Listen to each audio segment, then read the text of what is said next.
On a freezing January afternoon in 2009, an ordinary flight from New York to Charlotte turned into one of the most extraordinary survival stories in aviation history. This is the story of U.S. Airways Flight 1549, an Airbus A320 that lost both engines only minutes after takeoff, and yet landed safely on the icy Hudson River.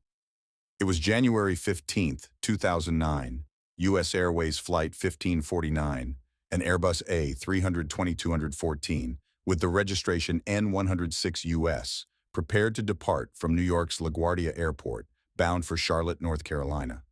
On board were 150 passengers and 5 crew members. In command was Captain Chesley Sully Sullenberger, a former U.S. Air Force pilot with more than 19,000 flight hours, and First Officer Jeffrey Skiles, an experienced pilot himself. At 3:24 p.m., the A320 rolled down runway 4 and lifted off into the crisp winter sky, climbing out over the Bronx and toward the Hudson River.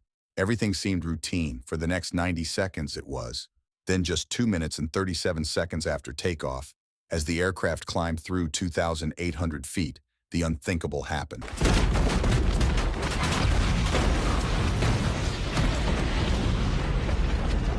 A flock of large Canadian geese struck the plane.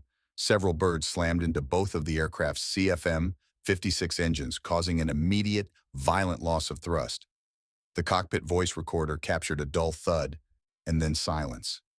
Both engines had failed. Captain Sully later described it as feeling like the worst sickening pit of your stomach, as if all the air had been sucked out of the airplane. The cockpit went quiet except for warning chimes. First Officer Skiles began trying to restart the engines. Captain Sully took control of the aircraft and radioed air traffic control.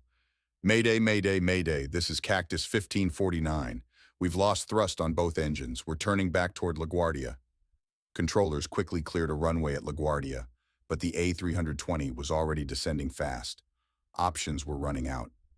In just a few seconds, Sully realized they couldn't make it back to LaGuardia.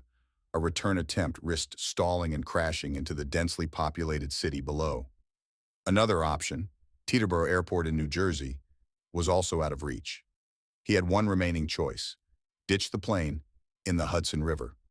It was an almost unheard-of maneuver for a modern jetliner, a water landing with no engine power, in the middle of a city in winter. At 3:30 p.m., Sully radioed, "We're going to be in the Hudson." Gliding silently over Manhattan, the A320 passed just 900 feet above the George Washington Bridge. Sully leveled the wings and lowered the nose to maintain glide speed, about 150 knots. With calm precision, he aligned the aircraft with the river's current, aiming for a smooth touchdown. At 3:31 p.m., only 208 seconds after the bird strike, the jet's belly met the icy water. The landing was incredibly smooth, the fuselage stayed intact, and the plane floated.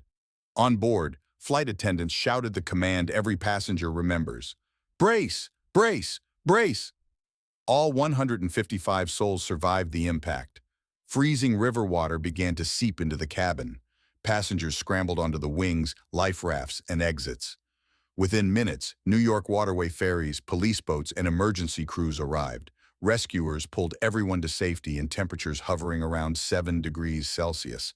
The dramatic images of passengers standing on the wings in the icy Hudson became iconic, a symbol of calm teamwork and quick heroism. Captain Sullenberger and his crew were hailed as heroes.